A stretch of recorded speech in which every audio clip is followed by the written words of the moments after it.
L'Algérie se prépare à établir la liste des articles admissibles à l'exportation et au troc avec les nations voisines telles que le Niger, le Mali et la Mauritanie. Cette initiative vise à encourager l'intégration économique régionale, voire continentale.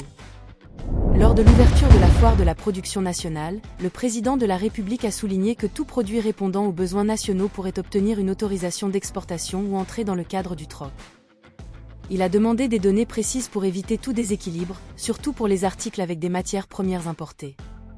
Cette approche repose sur la disponibilité excédentaire du marché national pour l'exportation autorisée en cas de saturation.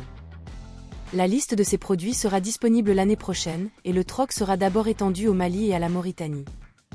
Les opérateurs nationaux seront autorisés à participer aux échanges avec ces 3 pays voisins. Outre les échanges commerciaux, cette initiative aura des retombées sociales positives en stimulant des économies locales dans les zones frontalières, particulièrement avec le troc. Elle pourrait favoriser la stabilisation de ces régions en réduisant les flux migratoires illégaux et en freinant la contrebande qui nuit aux économies régionales en alimentant des activités illicites. À plus grande échelle, l'ouverture de ces échanges commerciaux des 2 côtés de la frontière pourrait atténuer la radicalisation, la pauvreté et l'insécurité.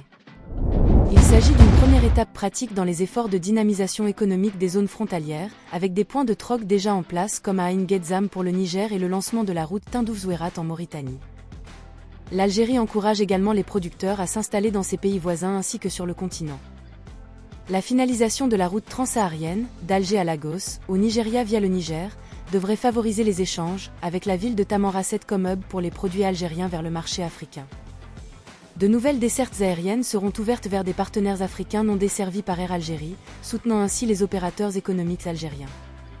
Cette initiative est également politique et géostratégique, intervenant alors que le Mali, le Niger et le Burkina Faso annoncent la fin du franc CFA, envisageant un commerce avec leur monnaie locale.